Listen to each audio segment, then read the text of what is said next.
सतिसुतान्वया भातृबान्धवान् अतिविलम्ब्यतेऽन्त्यच्युता गताः गतिविदस्तवोद्गीतमोहिताः कितवयोषितः कस्त्यजिन्निषि रहसि संविदम् हृच्छयोदयम् प्रहसिताननं प्रेमवीक्षणम् बृहदुरशियो वीक्ष्य धामति मुहुरति स्पृहा मुह्यते मनः व्रजवनोकसां व्यक्तिरङ्गते वृजनिहन्त्यलं विश्वमङ्गलम् त्यजमनाचन तत्स्पृहात्मनां स्वजनहृद्रुजां यन्निषूदनम् यत्ते सुजातचरणां गुरुहंस्तनेषु भीताशनेह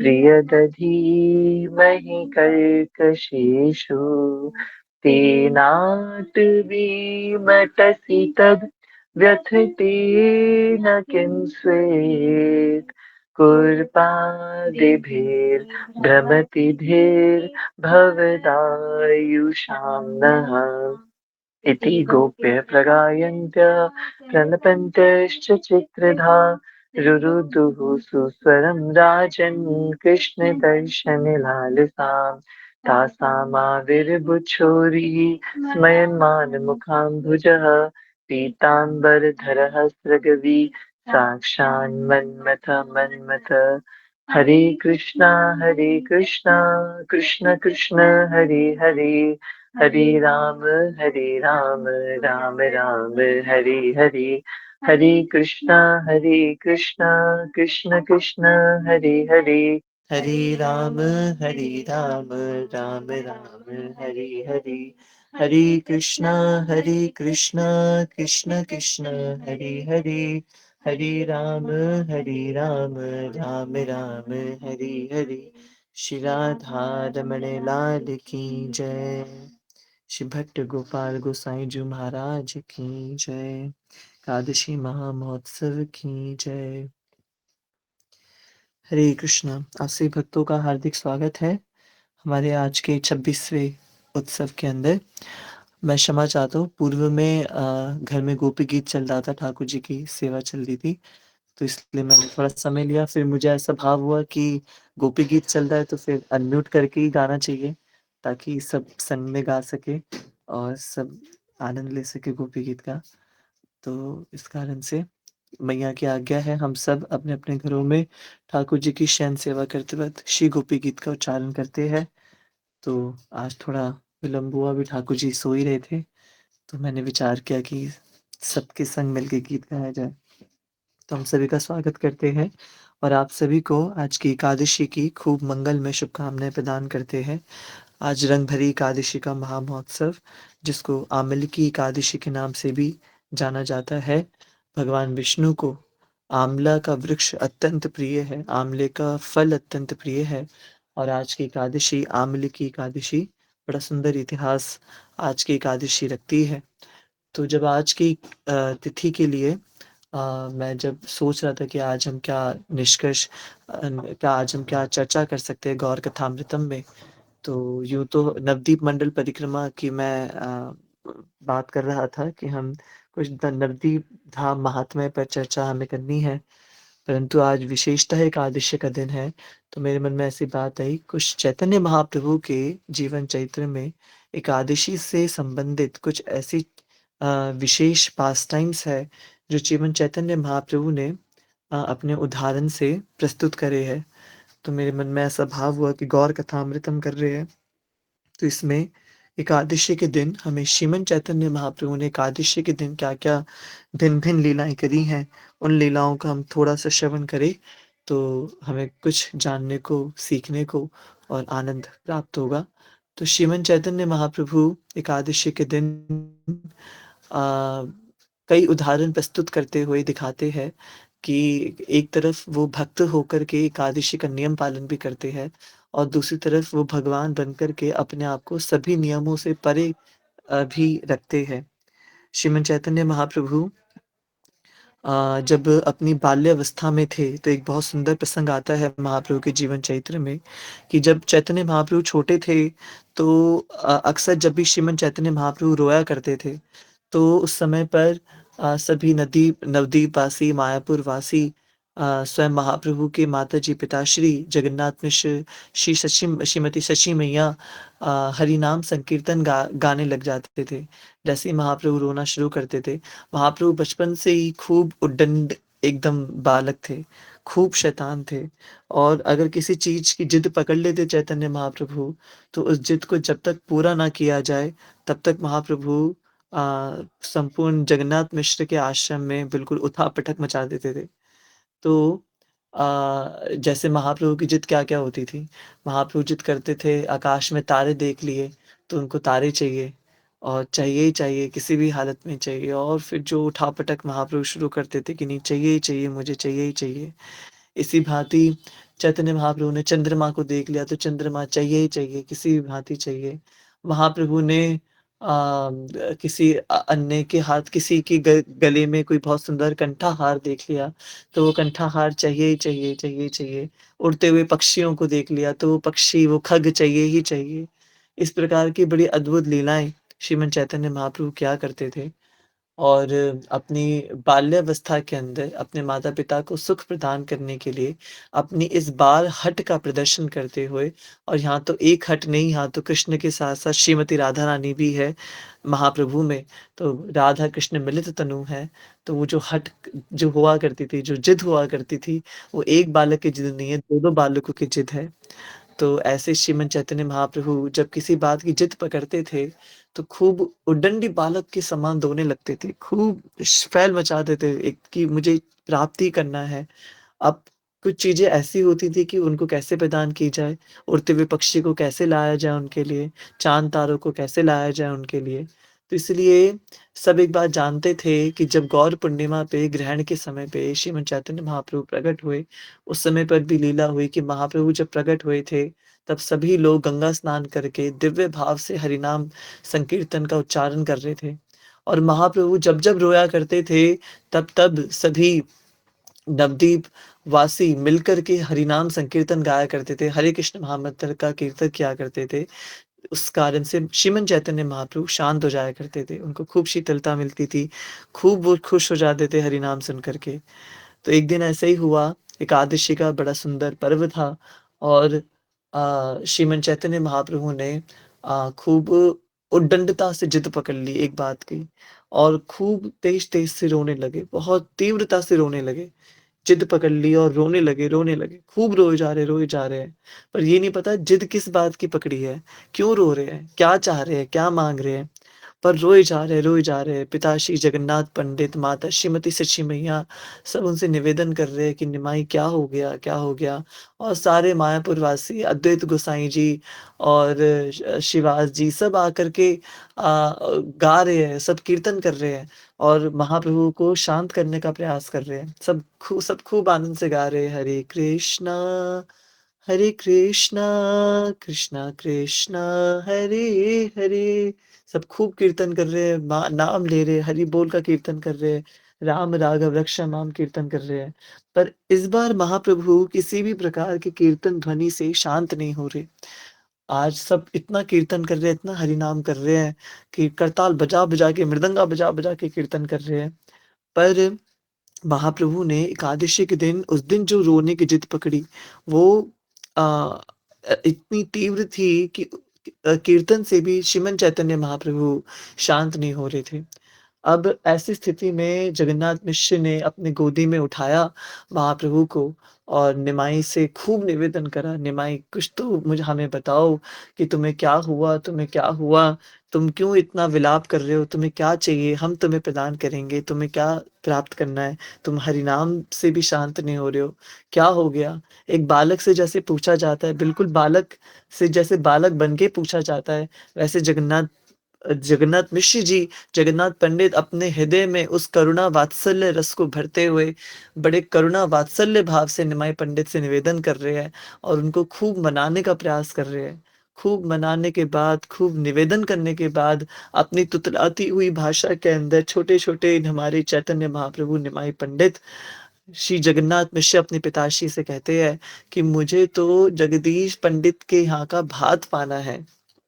जगदीश पंडित के यहाँ का भात पाना है। अब जगदीश पंडित कौन है? तो इनका बहुत सुंदर इतिहास आता है जगदीश पंडित का कि जगदीश पंडित कौन है? गौर गरुड़देश दीपिका के अंदर भी वो कृष्ण लीला में कौन है? तो अभी वैसे तो हम मूलतः श्रीपाद जगदीश पंडित के चरित्र पर नहीं आएँगे, अपनी कथा पे ही रहते हैं। तो चैतन्य महाप्रभु ने निवेदन किया कि मुझे जगदीश पंडित के यहाँ का भात पाना है, भात यानी चावल पाने हैं। जगदीश पंडित श्री जगन्नाथ मिश्र जो चैतन्य महाप्रभु के पिताश्री है, उनके एक बहुत हृदयस्थ मित्र है, उनके बहुत ही निकटतम मित्र है और निकटतम मित्र के संग-संग में एक बहुत विशेष वैष्णव भी है। जगदीश पंडित के साथ-साथ एक और वैष्णव है जिनका नाम था हिरण्य। तो हिरण्य और जगदीश पंडित अत्यंत श्रेष्ठ वैष्णव शिधा मायापुर के सारी नियमों को विधिवत रूप से पालन करने वाले और जगन्नाथ मिश्र के अत्यंत आत्मीय और उनके अत्यंत निकटतम मित्र में से एक ये वैष्णव आते हैं। तो उन्होंने जिद पकड़ ली कि नहीं भई आज तो हमें महाप्रभु कहते हैं कि आज तो किसी भी हालत में मुझे चाहिए ही चाहिए, उनके यहाँ का भात पाना है। तो सच्ची मैया जगन्नाथ मिश्र सुनते रह जाते हैं और निमाई से कहते हैं, "अरे निमाई बेटा ये कैसी जिद कर रहे हो आप? आज तो एकादशी है और एकादशी के दिन भात थोड़ी ना बनता है। आज के दिन भात प्रसाद नहीं बना उनके स्थान पे, आज तो कहीं भात नहीं बना होगा और किसी के स्थान पे जाकर के एकादशी के दिन हम भात कैसे माँगे तुम्हारे लिए?" तो महाप्रभु जिद पकड़ के बैठे हैं, निमाई बिल्कुल जिद पकड़ के बैठे हैं, नहीं, नहीं, उनके उन्होंने बनाया है, उन्होंने भात बनाया है और मुझे वही वाला भात पाना है, वही भात पाना है। जगन्नाथ मिश्र कहते हैं, "आज तो एकादशी है पुत्र, आज एकादशी के दिन ना कोई भात पाता है, ना किसी को पवाता है, आज के दिन भात कैसे मिलेंगे तुम्हें?" तो निमाई कहता है, "नहीं, उन्होंने गोपाल जी को भोग लगाने के लिए भात बनाया है। मुझे पता है उन्होंने गोपाल जी को भोग लगाने के लिए भात बनाया है और मुझे वही भात खाना है जो गोपाल जी को वो भोग लगा रहे हैं, वही वाला भात खाना है, क्योंकि ये बात जगन्नाथ पंडित ही बार-बार बोल रहे हैं कि आओ भात खाओ, वो मुझे बार-बार बुला रहे हैं और मुझे भात खाना ही खाना है।" महाप्रभु की ऐसी बहकी-बहकी बातें सुनकर के आनंद भी हो रहा है, परंतु समझ में भी नहीं आ रहा है कि किस प्रकार से उनकी जिद को पूरी करे। बालक की इतनी बाल-हठ को देखते हुए जगन्नाथ मिश्र मजबूर हो जाते हैं और महाप्रभु को लेकर के अपने संगियों के संग में जगन्नाथ मिश्र जी, श्री जगदीश पंडित और हिरण्य वैष्णव के घर पे पधारते हैं और उनसे निवेदन करते हैं कि हे जगदीश पंडित जी, आपसे अत्यंत क्षमा प्रार्थी हूँ मैं। एक ऐसा निवेदन कर रहा हूँ जो निवेदन करने में भी मुझे संकोच हो रहा है। आज दिव्य एकादशी का दिन है। एकादशी के दिन हम दशमी को, एकादशी को और द्वादशी को हम व्रत पारण करते हैं। हम भात ग्रहण नहीं करते और आज तो मूल एकादशी है, भात नहीं होगा आपके स्थान पे। पर हमारी निमाई ने जिद पकड़ ली है, उसने जिद कर ली है कि आपने भात प्रसाद बनाया है, आप वो गोपाल जी को भोग लगा रहे हो और वही भोग निमाई को पाना है, आज के दिन पाना है। हम क्षमा चाहते हैं, आप निमाई को बोल दो कि आपने भात नहीं बनाया, तो आपकी बात सुन कर के वो शांत हो जाएगा, वो रोना बंद कर देगा। ये बात सुनकर के जगदीश पंडित और हिरण्य वैष्णव के मन में जो प्रेमोद्गार स्फुरित होता है, प्रेमोद्गार ऐसे फटता है और वो आँखों से झरझर अश्रुधारा बहने लगती है। वो सुनते रह जाते हैं। छोटे से बालक निमाई को ये बात कैसे पता चली कि आज एकादशी के दिन हमारे घर में भात प्रसाद बना है भगवान को भोग लगाने के लिए। क्योंकि एकादशी तो हम लोगों के लिए होती है, व्रत तो हमारे लिए होता है, परंतु ठाकुर श्री राधारमण लाल तो वही पूरा भोजन आरोगते हैं, जो नित्य प्रतिभाव से उनको भोजन लगाया जाता है। भगवान को तो व्रत नहीं करवाया जाता कि हमारा व्रत है तो हम भगवान को भी व्रत करवा रहे हैं। भगवान के लिए तो नित्य प्रति जो भोग बनाया जाता है, वही भोग बनता है। तो वही भोग और उसी भोग को अगले दिन द्वादशी के दिन पा कर के अपना व्रत का पारण किया जाता है। तो जगन्नाथ मिश्र की बातें सुनकर के श्री जगदीश पंडित एवं हिरण्य वैष्णव की आंखों से अश्रु बहने लगे। वो सुनते रह जाते हैं, विश्वास नहीं होता कि छोटे से बालक निमाई को ये कैसे पता चला कि आज हमने ठाकुर जी को भोग लगाने के लिए भात ही बनाए हैं और वो भात गोपाल जी को भोग लग रहे हैं। जगन्नाथ मिश्र से जगदीश पंडित और हिरण्य वैष्णव कहते हैं, हे जगन्नाथ मिश्र जी, आपने हमें बात कह के धन्य कर दिया। निमाई दादा के हमारे छोटे से चैतन्य महाप्रभु निमाई के खूब खूब चरण स्पर्श करते हैं, खूब उनको दंडवत प्रणाम करते हैं और उनसे कहते हैं, हे निमाई, आज आपके अंदर मानो साक्षात हमारे गोपाल जी प्रवेश कर गए और जिन गोपाल जी को हम विग्रह रूप में भोग लगा रहे थे, वो विग्रह रूप में ना आकर के साक्षात बाल रूप में चैतन्य महाप्रभु आप निमाई के रूप में हमारे घर पधारे हैं उस भोग को पाने के लिए। एक वैष्णव का ये कितना बड़ा गुण है। एकादशी का दिन है, भगवान को भोग लगाने के लिए प्रसाद बनाया है। जगदीश पंडित और हिरण्य मना भी तो कर सकते थे। मना कर सकते थे कि एकादशी के दिन किस प्रकार का भात प्रसाद। एकादशी के दिन तो भात पवाना भी एक अपराध होता है, परंतु अपने उस अपराध को ना देखते हुए गोपियों ने सोचा कि हमारे चरणों की धूलि भगवान के मस्तक पे लगाई जाएगी, उससे हमें नारद जी कहते हैं अनंत जन्मों तक आपको नर्क में जाना पड़ेगा, आपको डर नहीं है इस बात का। तो गोपियाँ कितना सुंदर उत्तर देती हैं कि हमें अगर नर्क पे जलते हुए अंगारों पे भी चलना पड़ेगा, तो भी हम चलेंगी, परंतु हमारी चरण दस से यदि ठाकुर जी के सर का दर्द शांत होता है, तो हम वो देने में संकोच नहीं करेंगी। एक भक्त अपने हृदय से भगवान से प्रेम करता है और वो हर प्रकार से अपनी भौतिक चेतना और अपनी शारीरिक चेतना से ऊपर उठ करके भगवान के लिए सोचता है। यहाँ पे श्री जगदीश पंडित एवं श्री हिरण्य वैष्णव ने ये नहीं सोचा कि एकादशी के दिन हम किसी को भात तवा रहे हैं तो हमें अपराध लगेगा या पाप चढ़ेगा। वो ये देखते छोटा सा बालक निमाई जिद कर बैठा है और उसी वक्त घर में पधारा है जिस वक्त ठाकुर जी को भोग लगने जा रहा था भात का। इसको कैसे पता चला कि हमारे घर भात का भोग बना है? इसको कैसे पता चला कि वो ठाकुर जी को भोग लग रहा है? मानो साक्षात ठाकुर जी निमाई के रूप में घर आए हो और ये भोग पाने आए हो। बड़े दिव्य भाव से हिरण्य और जगदीश वैष्णव अपना वो भात जो ठाकुर जी के आले में रखा होता है, उस भोग को उठाते हैं और महाप्रभु निमाई के आगे रखते हैं और छोटे से निमाई अपने छोटे-छोटे हाथों से वो लेकर के वो लेकर के भोग लेकर के और अपने छोटे-छोटे हाथों से एकादशी के दिन वो भात पाते हैं और अत्यंत प्रसन्न होते हैं, खूब नाचते हैं, खूब गाते हैं और बड़े खुश हो जाते हैं निमाई दादा हमारे छोटे से चैतन्य महाप्रभु खूब-खूब आनंद करते हैं, खूब आनंद करते हैं। अपनी इस लीला से वो अपने भक्त वात्सल्यता के भाव को प्रकट करते हैं।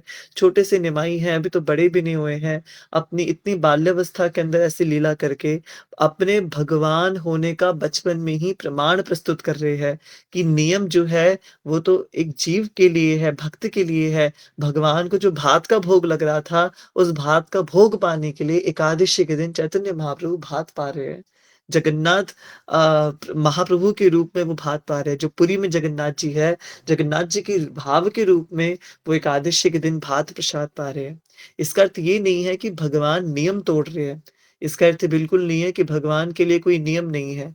भगवान तो खुद गीता में कहते हैं कि यद्यद् आचरति श्रेष्ठ तत्तद् एवेतरो जनाः स यत् प्रमाणम कुरुते लोकस्तद् अनुवर्तते कि जैसे-जैसे श्रेष्ठ वैष्णव आचरण करते हैं, उनको फॉलो करने वाले, उनका अनुसरण करने वाले अन्य लोग भी वैसे ही कार्य करते हैं। तो ठाकुर जी ही नियम तोड़ेंगे, तो फिर बाकी लोग तो और नियम तोड़ेंगे। परंतु ठाकुर जी का नियम तोड़ना एक लीलात्मक नियम होते हैं। जगन्नाथपुरी में एकादशी मैया को उल्टा लटका करके पीछे कैद कर देना मंदिर के पीछे, उसके पीछे भी एक विशेष लीला है। जगन्नाथ जी की अपनी प्रसाद की महिमा को स्थापित करने के लिए वो देवी एकादशी जो भगवान की स्वयं इतनी बड़ी वैष्णवी है, वो वहाँ उल्टा बैठ कर के तपस्या कर रही हैं जगन्नाथ जी के लिए। तो हमें देखने में लग सकता है कि श्री निमाई पंडित ने नियम तोड़ा है, परंतु वास्तव में वो नियम नहीं तोड़ा। जगदीश पंडित और हिरण्य के अपने भक्त परायणता को सिद्ध करने के लिए और ये सिद्ध करने के लिए कि मैं ही गोपाल हूँ, खुद गोपाल बन के आ गए और उनका भोग पाया है। यही हमारे श्रीमन चैतन्य महाप्रभु जो अपनी बाल्य अवस्था में इस प्रकार की लीला करते हैं और एकादशी के दिन भात पाने के लिए अत्यंत आतुर हो जाते हैं। वही हमारे श्रीमन चैतन्य महाप्रभु एक बार शची मैया से निवेदन कर रहे होते हैं। श्रीमन चैतन्य महाप्रभु, मुझे बस 1 मिनट आप दीजिएगा।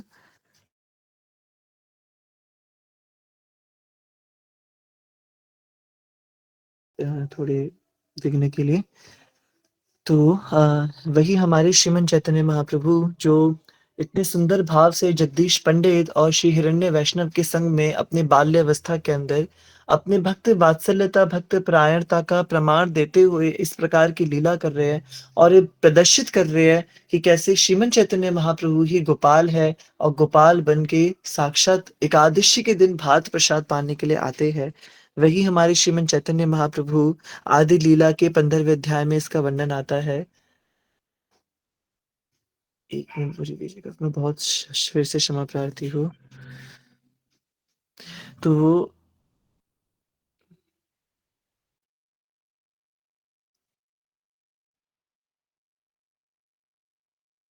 हुँ, बहुत क्षमा चाहता हूँ, विद्यालय के कुछ कार्यों के कारण जी थोड़ा विघ्न आया बीच में। तो वही हमारे श्रीमन चैतन्य महाप्रभु आदि लीला के 15वें अध्याय में बड़ी सुंदर प्यारे आती हैं जब श्रीमन चैतन्य महाप्रभु और सच्ची मैया के बीच के कुछ संवाद आते हैं। महाप्रभु अपनी सच्ची मैया से निवेदन कर रहे हैं कि हे प्रिय मैया, आप मुझे कुछ दान प्रदान करिए, आप मुझे कुछ दान दीजिए। और मैया कहती हैं कि पुत्र आप बताओ आपको मुझसे क्या दान चाहिए? अब मेरे फ़ोन में भी एक साथ बहुत सी मैं कन्वर्सेशन कर रहा हूँ, तो इसलिए मैं आपको शेयर नहीं कर पा रहा स्क्रीन। परंतु यदि हम शो कर सकते हैं, तो 1 सेकंड में रानी शमन प्रभु जी, चैतन्य चैतामृत आदि लीला 15वें अध्याय की 8वीं प्यार अगर आप सबको प्रदर्शित कर सके, वरना तो चलो कोई नहीं, मैं आपको वैसे ही पढ़ के बता देता हूँ। एक दिन मातर पदे करिया प्रणाम, प्रभु कहे माता मोरा देहा एक दान। तो चैतन्य महाप्रभु अपने मैया से कह रहे हैं कि हे प्रिय मैया, एक दिन चैतन्य महाप्रभु माता के पदों पर माता के चरणों में प्रणाम करके उनसे निवेदन कर रहे हैं। प्रभु कहे माता मोरा देहा एक दान। प्रभु कह रहे हैं हे मैया, मुझे एक आप दान प्रदान करिए, एक मुझे दान दीजिए। तो माता क्या कहती हैं? माता बले तई दिबा या तुम्ही मांगी बे, प्रभु कहे एकादशी ते अन्न ना खाबीबे। तो माता बोलती हैं, सची मैया बोलती हैं कि हाँ हाँ निमाई बताओ, तुम्हें क्या चाहिए? तुम्हें क्या दान चाहिए? मैं तुम्हें क्या दूँ? जो तुम बोलोगे तई दीबा या तुम ही मांगी बे, वही तुम्हें दूंगी जो तुम मांगोगे। तो प्रभु कहते हैं एकादशी ते अन्न ना खाइबे। हे मेरी मैया, आप एकादशी के दिन कभी भी अन्न को ग्रहण मत करना, कभी भी अन्न ग्रहण मत करना। तो जो चैतन्य महाप्रभु अपने बाल्यावस्था के अंदर एकादशी के दिन भात प्रसाद पा रहे हैं, वही हमारे श्रीमन चैतन्य महाप्रभु अपनी युवावस्था के अंदर अपनी मैया को कह रहे हैं कि मैया, एकादशी के दिन कभी भी अन्न मत पाना, अन्न प्रसाद मत पाना। जब बड़े होते हैं तो अपनी सच्ची मैया को ये निवेदन कर रहे हैं, है ना? One day, Shriman Chaitanya Mahaprabhu fell down at the feet of his mother and requested her to give a thing in a charity. तो मैया कहती हैं, My dear son, I will give you whatever you ask. Then Lord said, भगवान कहते हैं, My dear mother, please do not eat grains on Ekadashi day. Ekadashi पर आप अन्न को ग्रहण मत करना।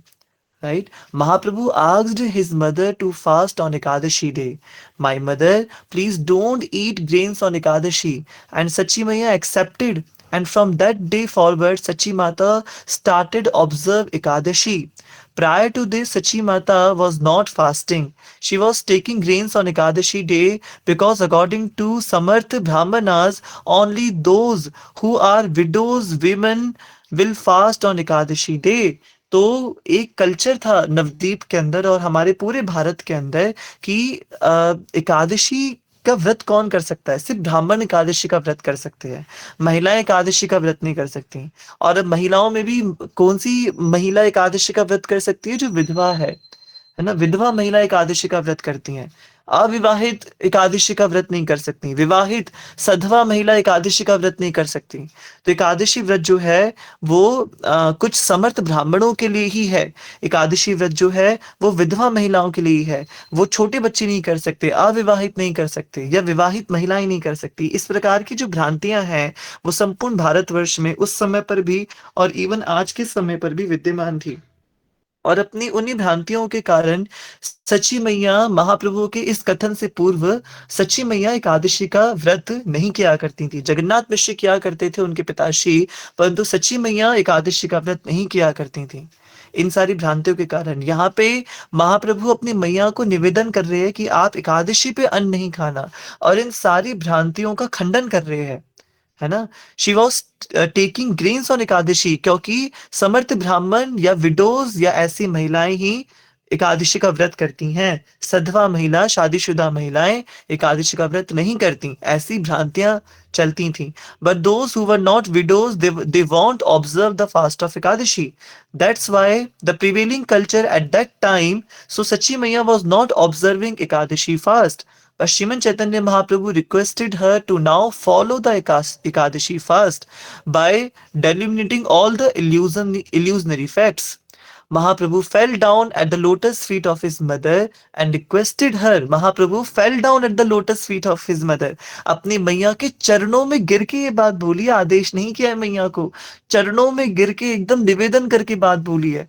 महाप्रभु ये बात सिखा रहे हैं, घर वालों को यदि कोई बात सिखानी है इस प्रकार से बात मनानी पड़ेगी, ऐसे नहीं मनवा सकते हम उनको आदेश दे करके, है ना। एक दिन मात्र पदे करिया प्रणाम, माता के पदों में चरणों में प्रणाम करके, एक दिन मात्र पदे करिया प्रणाम, प्रभु कहे माता मोरा देह एक दान। हे मैया, आप उससे इतना प्यार करती हो, आपके चरणों में प्रणाम करके, बिल्कुल अपना मस्तक का फॉरहेड श्रीमती शची मैया के चरणों से छुआ करके उनसे वो दान मांग रहे हैं। तो मैया का हृदय तो वैसे ही वात्सल्य पूर्ण होता है, उनका हृदय कितना भराया होगा ये लीला देख के कि हाय मेरा निमाई मेरे ऐसे चरण छू रहा है, मुझसे अपनी मैया से दान मांग रहा है। अरे मैं सारी दुनिया की खुशियां इसके लिए लौटा लुटा दूं, सारी दुनिया की अपने सारा सौभाग्य मैं इसकी झोली में डाल दूं। आप बताओ निमाई आपको क्या चाहिए? तब महाप्रभु कहते हैं, प्रभु कही एकादशी ते अन्न न खाइबे, कि आप माता बोले तई दीबा या तुम्ही मांगीबे, प्रभु कहे एकादशी ते अन्न ना खाइबे, अन्न मत खाना मैया एकादशी के दिन। सो इसलिए चैतन्य महाप्रभु ने दंडवत करके अपनी मैया के चरण कमलों के अंदर उनसे रिक्वेस्ट किया कि आप मुझे कुछ प्रदान करो, और क्या प्रदान करो कि एकादशी के दिन मैया आप व्रत अवश्य करना। तो ये वही निमाई है जो बचपन में जगदीश पंडित और कोला बेचा श्रीधर, एक बड़ी सुंदर लीला आती है, कोला बेचा श्रीधर, जगदीश पंडित श्रीधर जी हिरण्य वैष्णव के स्थान पे जाकर के खूब एकादशी के दिन प्रसाद पाते थे, बेसन के लड्डू पाते थे, भात पाते थे। कोला बेच श्रीधर, कोला केले को बोला जाता है, केले को बंगला में कोला बोलते हैं। तो कोला बेचा, बेचा का मतलब होता है बेचने वाले। तो केला बेचने वाले, एक केला बेचने वाले थे जिनका नाम था श्रीधर, श्रीधर पंडित। तो उनके साथ खूब खूब लीला करते थे महाप्रभु, और एकादशी के दिन तो और विशेष लीला करके आते थे। तो कूला बेचा श्रीधर आज भी मायापुर में, मायापुर के पास ही में एक बड़ा सुंदर स्थान आता है, बीच जंगलों के बीच में केले के बागान आते हैं, और उन बागानों में कोला बेचे श्रीधर का घर आता है। और वहां पे वो स्थान है जहाँ पे चैतन्य महाप्रभु कोला बेचे श्रीधर जी से उनका जो उनकी जो बगीचा होता था उसमें से चुरा चुरा के लेकर के आते थे, उनसे डील करते थे कि मुझे आप केले दोगे तो मैं आपको ये दूंगा, मैं आपको ये दूंगा, और हमेशा उनको ठग करके केले चुरा करके लेकर के आते थे। तो ऐसी दिव्य-दिव्य लीला करने वाले श्रीमन चैतन्य महाप्रभु अपनी सच्ची मैया को निवेदन कर रहे हैं एकादशी करने के लिए, और वही श्रीमन चैतन्य महाप्रभु को जब जगन्नाथ जी का महाप्रसाद चावल प्रसाद, भात प्रसाद जब मिलता है पुरी के अंदर एकादशी तिथि में, तो हम सब वैष्णव जानते हैं कि जब तक द्वादशी नहीं लग जाती, तब तक एकादशी महाप्रसाद का, तब तक उस जगन्नाथ जी के महाप्रसाद का, भात प्रसाद का खूब खूब गुणगान करते हैं, खूब खूब अनंत अनंत गुणगान करते। चैतन्य भागवत में इतना गुणगान आया है कि महाप्रभु ने क्या क्या वर्णन किया है जगन्नाथ जी के महाप्रसाद का। और फिर अंत तो गत्वा श्रीमन चैतन्य महाप्रभु जैसे ही द्वादशी तिथि लग जाती है, वैसे ही इतना गुणगान करके श्री जगन्नाथ महाप्रभु की जय महाप्रसाद गोविंद करके उस पूरे प्रसाद को ग्रहण कर लेते हैं और अपने व्रत का पारण करते हैं। तो श्रीमन चैतन्य महाप्रभु आपनी अचारी भक्ति कैला प्रचार, अपनी खुद के द्वारा आचरण की हुई भक्ति का महाप्रभु प्रचार कर रहे हैं। हर एक आचरण से महाप्रभु प्रचार कर रहे हैं। ऐसा महाप्रभु ने एकादशी की दिव्य लीलाओं को संपन्न किया। महाप्रभु जब वेंकट भट्ट गोस्वामी पाद के घर पे जब पधारे थे दक्षिण भारत श्रीरंगम में, श्रीपाद गोपाल भट्ट गोसाई जी महाराज जी के स्थान पे, तो वहां पे भी एकादशी संबंधी खूब विशेष चर्चा हुई है वेंकट भट्ट गोस्वामी जी के साथ श्रीमन चैतन्य महाप्रभु की, जिसमें वेंकट भट्ट गोस्वामी जी और चैतन्य महाप्रभु एकादशी के दिन क्या क्या विशेष करना चाहिए इस पर खूब चिंतन हुआ है। वेंकट भट्ट गोस्वामी जी जो श्री संप्रदाय के प्रमुख आचार्य उस समय पर थे और श्रीरंगम के प्रमुख गोसाई थे, उन्होंने अपनी श्री संप्रदाय के अनुसार एकादशी की क्या प्रणाली है और क्या सेवा प्रणाली है भगवान रंगनाथ स्वामी की, वो महाप्रभु को बताई। और श्रीमन चैतन्य महाप्रभु ने वैष्णव प्रणाली के अनुसार, गौड़ीय वैष्णव पद्धति के अनुसार क्या होना चाहिए, वो श्री वेंकट भट्ट गोस्वामी जी को निवेदन किया। ऐसी खूब दिव्य चर्चा चैतन्य मंगल ग्रंथ में वेंकट भट्ट गोस्वामी और श्रीमन महाप्रभु के विषय में मिलती है। तो आज एकादशी का बड़ा पतित पावन दिवस, आमली की एकादशी का ये जो दिन है, शास्त्रों के अंदर वर्णन आता है कि किस प्रकार से राजा मानधाता, जो कि भगवान श्री राम जी के पूर्वज थे, राजा मानधाता, तो राजा मानधाता जो कि इनकी भी जन्म की बड़ी विशेष कथा है। कैसे देवराज इंद्र ने अपनी उंगली इनके मुख में रख कर के इनको बचपन में क्योंकि माता के गर्भ से इनका जन्म नहीं हुआ था, बड़ी सुंदर कथा है, कभी मौका मिला चर्चा करेंगे। तो इनका नाम था मानधाता और भगवान श्री राम के पूर्वज थे। राजा वशिष्ठ मुनि जो कि कुल गुरु थे सूर्यवंश के, उनसे निवेदन करते हैं कि आप मुझे अमल की एकादशी की बड़ी दिव्य सुंदर कथा बताइए।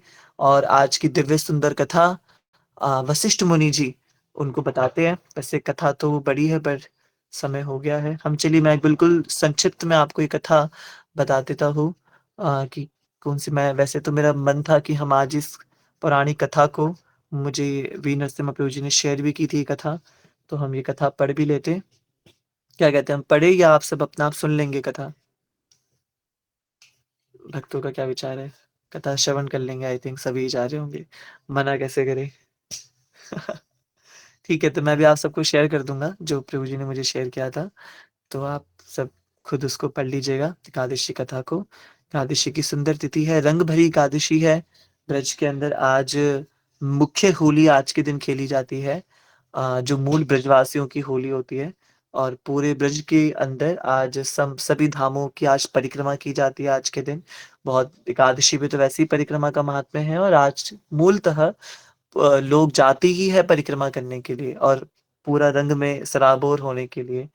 तो आज के दिन ब्रज में इतना गुलाल उड़ता है कि आपको बिल्कुल कुछ-कुछ स्थानों पे जाके तो ऐसा लगता है कि बिल्कुल जैसे किसी रेगिस्तान में आ गए, आपके पैर धँसने लगते हैं प्रॉपर, इतना गुलाल हो जाता है। मुझे याद है पिछले वर्ष मैं राधा रमन जी में रंग भरी एकादशी के अगले दिन द्वादशी के दिन मैं वहाँ गया था।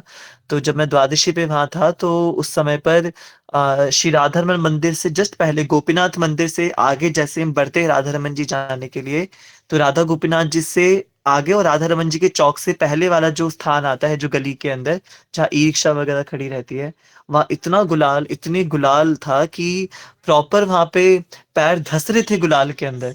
ऐसा लग रहा था कि जैसे उस गुलाल में कितना ही हमने अ, उड़ा है गुलाल, रेगिस्तान की रेत की तरह पैर धस रहे थे वहां पे। तो आज के दिन इतना गुलाल उड़ता है, संपूर्ण ब्रजवासी परिक्रमा देते हैं श्री वृंदावन धाम की और परिक्रमा करके खूब गुलाल उड़ाते हैं। फिर इसके बाद 5 दिन का और होली उत्सव रह जाता है, पर मूल ब्रजवासी तो आज के दिन होली संपन्न कर लेते हैं। अब गौर पूर्णिमा के दिन मनाई जाएगी होली, वैसे तो अब भी मनाई जाती रहेगी, परंतु विशेषतः गौर पूर्णिमा के दिन। परंतु इस बार पूर्णिमा के दिन की भी ऐसी लीला है कि पूर्णिमा के दिन ग्रहण भी है, तो मंदिर ग्रहण काल से पूर्व ही बंद हो जाएँगे। तो इसलिए अन्य-अन्य आश्रमों के अंदर होली महोत्सव सेलिब्रेट किया जाएगा। तो आप सभी को भी आज की रंग भरी एकादशी की अनंत कोटि शुभकामनाएँ। अमल की एकादशी की अनंत कोटि शुभकामनाएँ। बहुत अद्भुत तिथि है अमल की एकादशी। 2-2 राजाओं का इतिहास आज की एकादशी तिथि से जुड़ा है और किस प्रकार से एक आज की तिथि का व्रत करने मात्र से एक शिकारी का उद्धार हो गया। किस प्रकार से भगवान ने अपने भक्त वात्सल्यता को प्रकट करते हुए एक आज ही की एकादशी के दिन अपने भक्त की कई मलेच्छों से रक्षा करी है। भगवान आज की एकादशी को पारण करने वाले के महात्म्य में वर्णन आता है कि हमारी की एकादशी का पारण करने से हमारे जीवन में भी जो हमारे मूल शत्रु है, उन शत्रुओं का विनाश हो जाता है। आज की एकादशी की जो व्रत की वो है, फलश्रुति है। व्रत व्रत का जो फल है, उसका वो सबसे मूल है कि आज शत्रुओं का विनाश हो जाता है। एकादशी और जहाँ तक अगर मैं गलत नहीं हूँ तो शायद खाटू श्याम जी में भी आज की एकादशी सेलिब्रेट की जाती है। बाकी हमारे प्रिय कृष्ण प्रभु है और प्राणेश्वरन प्रभु जो मुझे करेक्ट कर सकते हैं। जो आई थिंक खाटू श्याम जी का भी प्राकट्य उत्सव मनाया जाता है शायद आज ही की एकादशी के दिन। बाकी मुझे पता नहीं। अ, दे देवउठी एकादशी अच्छा हाँ, देवउत्थान एकादशी पे प्राकट्य आता है। नहीं फाल्गुन एकादशी पे भी कुछ होता है ना खाटू श्याम जी में? वो यश को पता होगा। हाँ, यश मथुरा धाम प्रभु जी है नहीं यहाँ पे। राइट है। कुछ फाल्गुन एकादशी पे भी खाटू श्याम जी का भी उत्सव होता है और आज सुबह किसी ने भेजा था श्रीनाथ जी में भी आज की एकादशी को आई थिंक कुंज एकादशी के नाम से जाना जाता है, कोई बता रहा था। श्रीनाथ द्वारा के अंदर श्रीनाथ जी का भी आज बहुत बड़ा उत्सव होता है आज की एकादशी पे, कुंज एकादशी के नाम से। मतलब मैं आपको सिर्फ जो मुझे बात पता चली वो बता रहा हूँ, ये कितनी प्रामाणिक है मुझे नहीं पता। और आंवले के पेड़ की पूजा होती है, आंवले फल की पूजा होती है, आज के दिन आंवला अर्पित होता है भगवान विष्णु को। तो ये सब आज के फल है। हमारे शत्रुओं का विनाश होता है आज की एकादशी से। हमारे जीवन में जो सबसे बड़े मलेच्छ है, हम सबसे बड़े जो शत्रु है हमारे जीवन के अंदर, वो हमारे अंदर के स्वयं के विकार है। यदि वो स्वयं के विकार काम, क्रोध, लोभ, मोह, मद, मात्सर्यता नामक के शत्रु का विनाश हो जाए, यही एकादशी तिथि से हमारी हृदय से प्रार्थना है। आप सभी भक्तों का हृदय से धन्यवाद। श्री राधा रमण लाल की जय। तो चैट बॉक्स में कुछ प्रश्न आए थे। भैया क्या गोपियों को सच में अ, अ, नर्क भोगा था कि ये बस ठाकुर जी ने लीला के लिए करा? नहीं, ये कैसे संभव हो सकता है कि गोपियाँ ये तो मतलब ये आप देखो जनक महाराज जब नर्क में पधारे थे, एक बार हमने कक्षा में जनक महाराज की कथा ली थी। तो जब जनक महाराज नर्क में आए थे, तो यमराज जी ने कहा कि अरे जनक महाराज आप जाइए। जनक महाराज ने कहा कि नर्क वासियों को छोड़ दो यमराज जी, कितनी यातना दूँगा उनको। यमराज जी ने कहा जनक महाराज आप जाइए, आप राम जी के पार्षद हैं, आप साकेत धाम जाके उनके साथ लीला करिए। कहाँ इन नमूनों के चक्कर में पड़ के अपना समय आप व्यर्थ कर रहे हैं। ये तो इनको तो खूब-खूब मौके मिले हरिनाम करने के, इन्होंने नहीं करा, तो अब सड़ेंगे नरक में। तो जब जाने लगते जनक महाराज तो नर्कवासी उनको रोकते हैं कि नहीं, नहीं, नहीं जनक महाराज आप मत जाइए। आपके होने से आपके शरीर को छू कर के जो वायु आपके शरीर का स्पर्श करके जो हमारे इस यातना शरीर को जब स्पर्श करती है, तो हमें मिलने वाली ये घंघोर यातना से भी हमें शीतलता मिल जाती है। तो ये प्रभाव है जनक महाराज एक वैष्णव के नरक में खड़े होने का, उनको जाने नहीं देते कि नहीं नहीं आपके सिर्फ यहाँ उपस्थित होने मात्र से नरकवासियों की जो यातना है वो कम बिल्कुल नाम मात्र को हो गई है। तो आप ये सोचिए कि एक वैष्णव की स्थिति है और गोपियां यदि चली जाए नर्क के अंदर, तो वो तो लीला स्थली बन जाएंगी, तो महारास और घटित होने लगेगा नर्क में। फिर तो यमराज जी को रिजाइन करना पड़ेगा। पाप पुरुष आ गए थे वैकुंठ के अंदर की प्रभु एकादशी मैया के प्रकट होने से मेरा तो अस्तित्व ही खत्म हो गया। अगर पुण्य आपकी सृष्टि है तो पाप भी तो आपकी सृष्टि है। लोगों की इच्छा पूरी करने के लिए आपने ही तो मुझ विकार को उत्पन्न करा है लोगों के हृदय में डाल करके। तो अब आप एकादशी तिथि ने तो मुझे तो जीवित ही नहीं रखा, मेरा तो अस्तित्व ही खत्म होता जा रहा है। तब जाके पाप पुरुष को स्थान मिला के एकादशी के दिन, क्योंकि कोई सब व्रत करते हैं। व्रत का अर्थ क्या है कि एकादशी के दिन खूब खूब हरि भजन करते हैं। सबसे अधिक प्रिय तिथि है भगवान की। तो भोजन बनाना ही भूल जाते हैं वास्तव में, कि भोजन ही नहीं बनाएंगे हम, ना कुछ ग्रहण करेंगे। पूरे 24 घंटे एकादशी के सिर्फ हरि नाम में अपना समर्पित करेंगे। तो भगवान ने कहा क्योंकि आज के दिन कोई भोजन ग्रहण नहीं करता, तो पाप पुरुष तुम क्या करो, तुम भोजन में जाके निवास करो, अन्न में जाके निवास करो। आज के दिन अन्न में अपने आप को छुपा लो, और कोई यदि अन्न पाएगा तो उसके सर पे तुम चढ़ जाना। तो बिना पाप करे भी उसको पाप लग जाता है अन्न पा करके। इसलिए आज के दिन अन्न खाना पूर्णतः वर्जित माना जाता है। तो इसलिए जहाँ भक्त है, जहाँ भक्ति है, जहाँ भगवान का नाम है, वहाँ पाप पुरुष और नर्क जैसे स्थानों का तो कोई औचित्य ही नहीं है। गोपियां यदि चली जाएंगी नर्क में तो वो तो नर्क भी रास मंडल हो जाएगा पूरा, है ना? वहां पे भी महारास घटित होने लगेगा। तो इसलिए ऐसा बिल्कुल भी नहीं है। ठीक है अनुभव प्रभु, आशा करते हैं कि मैं उत्तर दे पाया हूँगा। और इसके साथ साथ एक और प्रश्न है, काजल जी प्रश्न पूछ रही है। हाँ, भैया एक क्वेश्चन है, कभी-कभी एकादशी पे जाने-अनजाने में गलतियाँ हो जाती हैं, अगर माइंड डिस्टर्ब रहता है, तो जैसे किसी पे गुस्सा कर देना, उल्टा बोल देना और मटेरियल डिज़ायर्स आ जाना, इन्फ्लुएंस होके, और कभी-कभी माला करते टाइम बीच में छूट जाती है, और पारण अगर सही टाइम पे नहीं किया तो क्या करना चाहिए? तो क्या अगर ये गलतियाँ होती हैं तो एकादशी सफल नहीं होती? और एक रिक्वेस्ट भी है कि एकादशी पे प्रॉपर क्लास ले लीजिए if possible, dedicated to Ekadashi only. ठीक है, निश्चित रूप से काजल जी, हम अगली एकादशी से पूर्व दशमी की तिथि के दिन, हम एक दशमी या नवमी की तिथि के दिन, ताकि हम प्रॉपर एकादशी की प्रिपरेशन कर सके, हम एक डेडिकेटेड एकादशी रखते कैसे है, एकादशी होती क्या है, एकादशी प्रकट कैसे हुई, ये पूरी कथा, एकादशी बनी कैसे, ये इतनी प्रिय कैसे हुई, ये व्रत महिमा शुरू कैसे हुई, है ना? और बेयर मिनिमम हम क्या करना चाहिए हम एकादशी पे, कि इतना तो करना ही करना है, और मैक्सिमम हम अपने लेवल पे क्या-क्या कर सकते हैं, इन सब चीज़ों को हम एक कक्षा में अगली नवमी एकादशी में, अगले मास की नवमी एकादशी पे, मैं रिमाइंडर अभी सेट कर लेता हूँ, हम इसी कक्षा को करेंगे, एकादशी पे डेडिकेटेड एक कक्षा करेंगे। बाकी जहाँ तक आपके प्रश्नों की बात है, तो एकादशी के दिन जो भी गलतियाँ हो जा रही हैं, चाहे वो माइंड डिस्टर्ब हो जाना, या किसी पे गुस्सा कर देना, या मटेरियल डिज़ायर्स का आ जाना, या कभी-कभी माला छूट जाना, या फिर पारण सही समय पर नहीं होना। देखिए पारण का तो ये है कि हमें प्रयास करना चाहिए कि पारण के एक सही, हमें कम से कम 1.5 से 2 घंटा मिलता है पारण करने के लिए। तो सूर्योदय के बाद पारण की आज्ञा मिल जाती है। तो हम समय देख के या सूर्योदय के बाद पारण अवश्य कर लें हम। यदि हम सुबह जल्दी स्नान कर रहे हैं और जल्दी स्नान करके हम अपने-अपने कार्य क्षेत्र पर जा रहे हैं, तो ये काम बहुत ईज़ी हो जाता है ना? अगर हम लेट उठ रहे हैं तो फिर पारण का समय छूट रहा है। अगर हम सुबह जल्दी उठ रहे हैं और स्नान करके हम अपने जल्दी अपने दिन की शुरुआत कर रहे हैं, तो फिर आप ब्रेकफ़ास्ट वग़ैरह करेंगे ही करेंगे, तो ऑटोमैटिकली पारण तो हो ही जाएगा, है ना? तो सूर्योदय के बाद हमें पारण कर लेना चाहिए। अगर नहीं हुआ पारण, तो फिर कोई नहीं, राधा रमन लाल हमसे सबसे अधिक होशियार है, जानते हैं, सबके हृदय में बैठते हैं। तो उनको प्रणाम करके, क्षमा याचना करके पारण अवश्य करना चाहिए। और एक और मैं आपको उपाय बता रहा हूँ, बिल्कुल एक शॉर्टकट है, बट इसको करना नहीं है।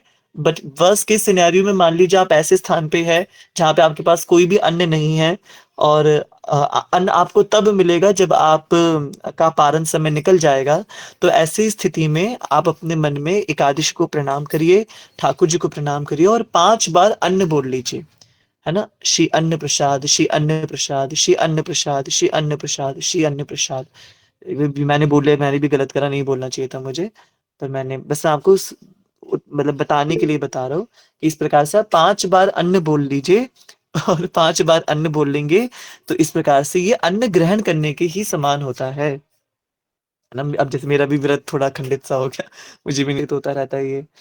तो कुछ नहीं करना, मैया आज्ञा करती हैं कि उस समय पे आप अच्छे से कुल्ला करिए, संभव हो तो स्नान कर लीजिए और भी अच्छी बात है, नहीं है तो अच्छे से अपने आप को कुल्ला करके और मुख शुद्धि करके, आचमन करके भगवान को प्रणाम करिए, फिर से व्रत शुरू कर दीजिए, है ना? तो व्रत को फिर कंटिन्यू कर लीजिए, ये एक तरीका है। और जहाँ तक बात है गलतियों की, जो जो भी थोड़ी बहुत गलतियाँ हो जाती हैं एकादशी के दिन, तो उन गलतियों को बहुत हमें अ, मतलब हमें ना बहुत सीरियस भी नहीं लेना और उनको सुधारने का प्रयास करना है, ठीक है? सीरियस ना लेने से मैं मतलब है कि हम इतना उनको अपने अ, अपने ऊपर हावी ना होने दें कि हम उसकी वजह से एकादशी कर ही नहीं पा रहे, कि भई मैं तो गलतियाँ कर रहा हूँ या कर रही हूँ, इसकी वजह से एकादशी नहीं हो पा रही है ना? तो छोटी-छोटी गलतियाँ हैं, जो गलतियाँ हो रही हैं हम प्रश्न करें, उन गलतियों का एक-एक गलती का समाधान माँगे। तो जैसे माइंड डिस्टर्ब हो जाना, एकादशी पे तो माइंड डिस्टर्ब होगा ही होगा। ये तो सबसे बड़ी बात है, आपका एकादशी पे माइंड डिस्टर्ब नहीं हो रहा है, इसका मतलब कुछ गड़बड़ हो रही है एकादशी के अंदर। या तो देखो 2 स्थिति हो सकती है, या आप इस स्तर पे पहुँच गए हो साधना के कि अब तो आपको कोई परेशान कर ही नहीं सकता। अब साधना के उस, और ये मैं सरकाज़्म में नहीं बोल रहा हूँ, मैं सच में बोल रहा हूँ। हमारे ऐसे भक्त भी हैं, जो सच में बहुत नियम तरीके से खूब अपना हृदय समर्पित कर चुके हैं श्री राधारमण जी के चरणों में। तो विकार उनको नहीं परेशान कर सकते, वो विकार उनके पास आकर के शुद्ध हो जाएगा। तो ऐसे भी हमारे रमन परिकर के भक्त हैं, इसमें भी कुछ वो, ये बिल्कुल सही बात है। परंतु सामान्य स्थिति के अंदर, नॉर्मल केस के अंदर एकादशी पे मन का डिस्टर्ब होना तो बिल्कुल लाज़मी है, वो होगा ही होगा। क्योंकि अगर एस्ट्रोलॉजिकल तरीके से भी देखा जाए, तो कॉस्मिक एनर्जी जो चंद्रमा की जो कला है एकादशी के दिन, वो सबसे ज़्यादा पानी को खींचती है ना? साइंटिफिक है, बिल्कुल ठीक बात है। जल को खींचती है, हमारे शरीर में जल तत्व है, वो जल तत्व जितना खींचेगा उतना मन परेशान होगा।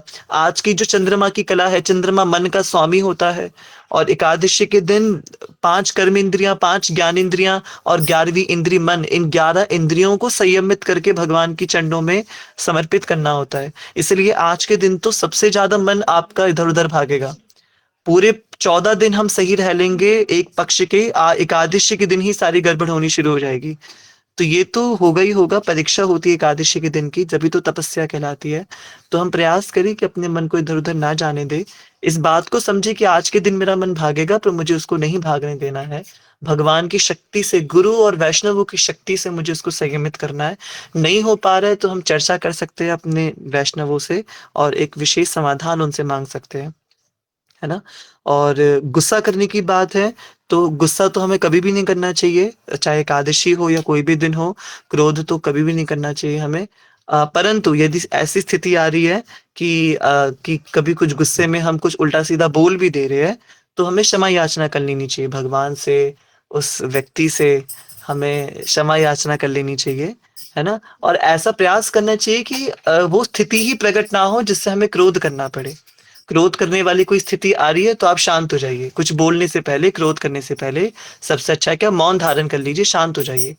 आपको लग रहा है कि मुझे बहुत गुस्सा आ रहा है, मेरी टॉलरेंस पावर से बाहर जा रही है चीज़ें, आप मौन हो जाओ, शांत। अगर किसी पे गुस्सा, तो उससे क्षमा माँग लीजिए, है ना? भगवान से क्षमा माँगिए सबसे पहले तो, कि मैं क्रोध कर दिया मैंने आज के दिन। मुझे भी, हमें मैं एज़ ए स्कूल टीचर, हम भी स्कूल में जाते हैं, कितनी बार मैं भी खूब तेरी अम्मा की गंगा मैया, हम भी एकादशी के दिन बोल देते हैं। तो फिर वो गलत है, नहीं करना चाहिए ऐसे। तो क्षमा याचना माँगनी चाहिए। मैं तो खुद अपने स्टूडेंट से माफ़ी माँग लेता हूँ, भाई मैं बहुत क्षमा चाहता हूँ, बट मैं गुस्सा कर दिया तेरे ऊपर। तो क्षमा क्षमा माँगने से हम छोटे नहीं हो जाएँगे ना? तो और हमारे मन के विकार कम होंगे। क्षमा माँगना तो बहुत अच्छा गुण है। तो ठीक है? मटेरियल डिज़ायर्स आएँगी, और मटेरियल डिज़ायर्स को हम ख़त्म कर सकते हैं एकादशी का व्रत रख कर के, क्योंकि एकादशी के दिन हमें कुछ खाना-पीना नहीं है, अपनी इंद्रियों को संयमित रखना है। तो मटेरियल डिज़ायर्स बहुत परेशान करेंगी, शेर की तरह। पर शेर को 2 दिन खाना नहीं दो, तो वो उसकी जो दहाड़ है, वो बिल्कुल बिल्ली की म्याऊँ-म्याऊँ की तरह हो जाती है फिर तीसरे दिन। 2 दिन तो खूब दहाड़ेगा, तीसरे दिन वो अपने आप शांत हो जाएगा। तो इसलिए वो 2 दिन की दहाड़ में हमें डर नहीं जाना है, उस दहाड़ का सामना करना है, मटेरियल डिज़ायर्स वाली दहाड़ का सामना करना है। तीसरे दिन वो मटेरियल डिज़ायर्स खुद शांत हो जाएँगी, है ना? उनका वेग खुद शांत हो जाएगा उन डिज़ायर्स का, तो हमें दुखी नहीं करेंगी फिर वो। हम समझदार हो जाएँगे, मैच्योरिटी स्तर बढ़ने लगेगा। ठीक है? तो और माला अगर छूट जा रही है तो माला तो आज के दिन तो जितनी करी जाए उतनी अच्छी है। माला पे नहीं कर पा रहे तो हम खूब-खूब काउंटर पे करें। काउंटर की वैसे आज्ञा नहीं है महाराज जी ने, पर प्रैक्टिकल सिनेरियो में अगर हम माला पे नहीं कर पा रहे हैं तो एट लीस्ट हरिनाम करना इम्पोर्टेंट है। अभी सबसे मेन बात ये है कि हरिनाम करना ज़रूरी है।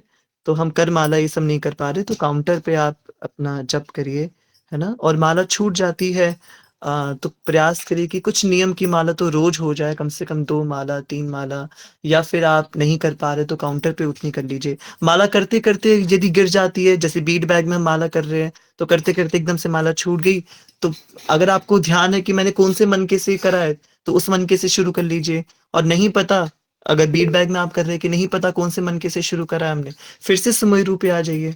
हमें कोई संख्या से थोड़ी ना मतलब है कि मुझे इतनी मालाएँ घसीट-घसीट के करनी है। तो बस आपको समय देखना है कि मुझे एटलीस्ट 1 डेढ़ घंटा हरिनाम करना है। अब वो 1 डेढ़ घंटे में आप जितनी माला कर पाएँ उतनी माला अच्छे से करिए, ठीक है?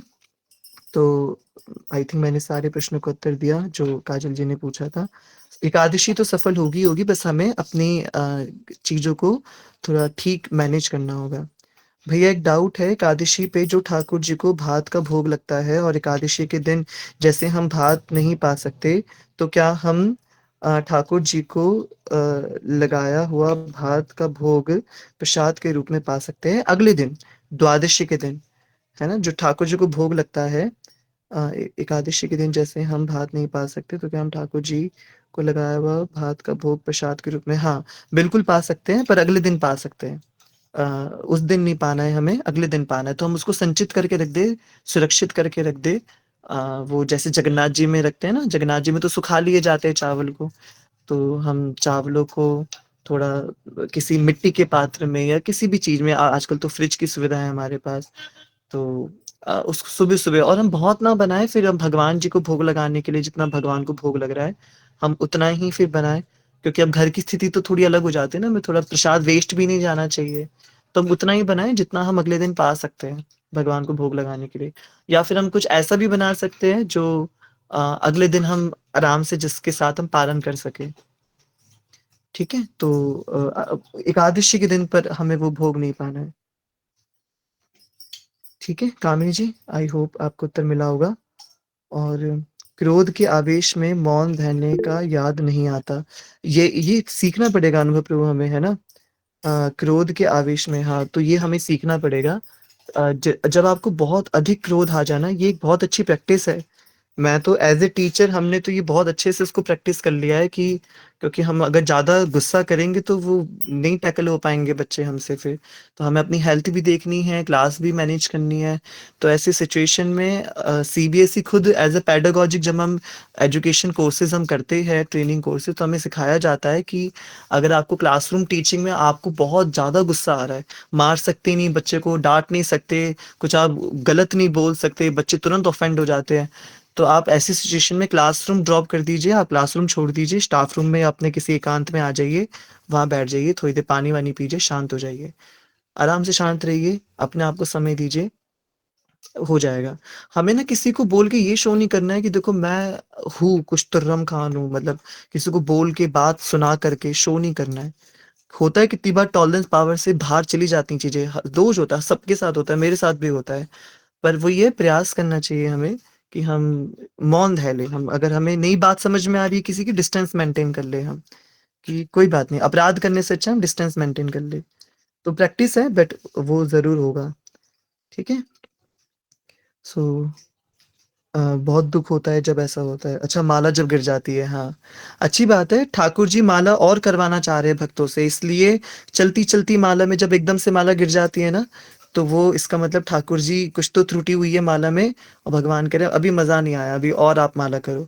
मुझे पता नहीं आप लोगों ने महसूस करा या नहीं करा, कितनी बार तो मुझे ऐसा लग रहा है कि यार 108 बिल्कुल 20 मिनट हो गए, मेरी एक ही माला चली जा रही है, चली जा रही है, चली जा रही है। ठाकुर जी ने मेरी 108 माला को इतना एक्सपेंड कर दिया है कि वो 20 मिनट 25 मिनट से मेरी एक ही माला चल रही है, वो खत्म ही नहीं हो रही है। तो ठाकुर जी कैसी लीला है खूब-खूब।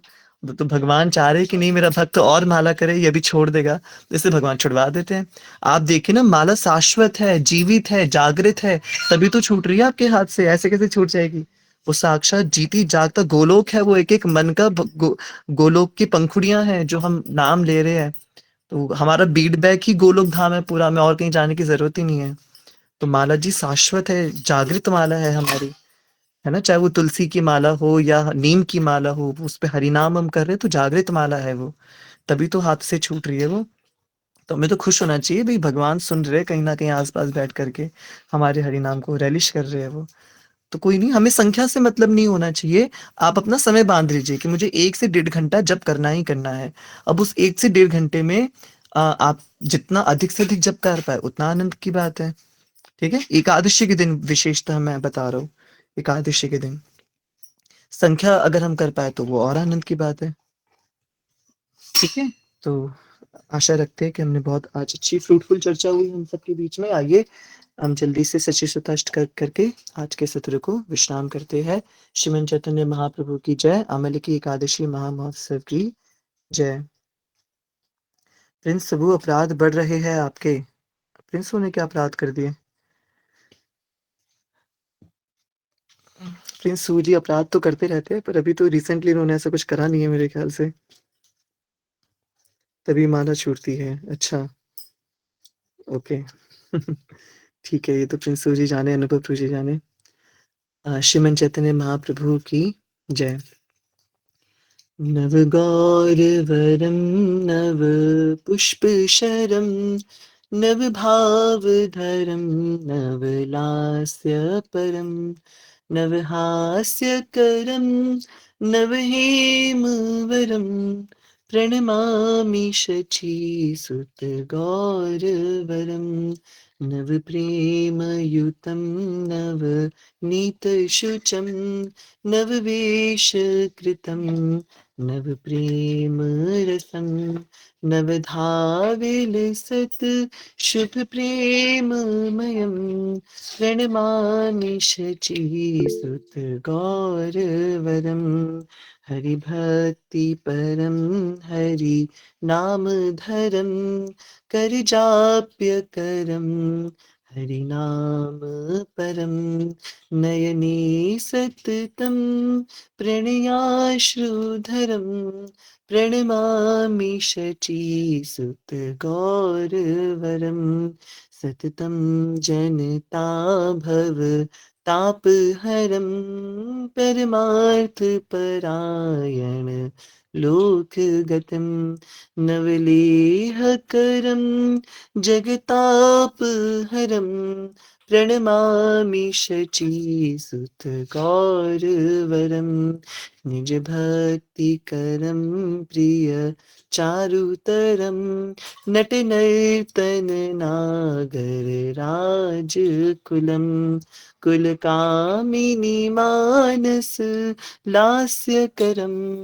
प्रणमामि शचीसुतगौरवरं करतालवलं कण्ठरवं मृदुवाद्यसुवीणिकया मधुरं निजभक्तिगुणावृत नाट्यकरं प्रणमामि शचीसुतगौरवरं युगधर्मयुतं पुनर्नन्दसुतं धरणीसुचित्रं भवभावोचितं तनुध्यानचितं निजवासयुतं प्रणमामि शचीसुतगौरवरं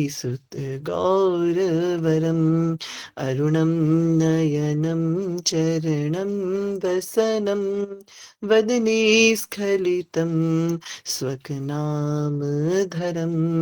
कुरुते सुरसां जगतजीवनं प्रणमामि शचीसुतगौरवरं प्रणमामि शचीसुतगौरवरं प्रणमामि शचीसुतगौरवरं।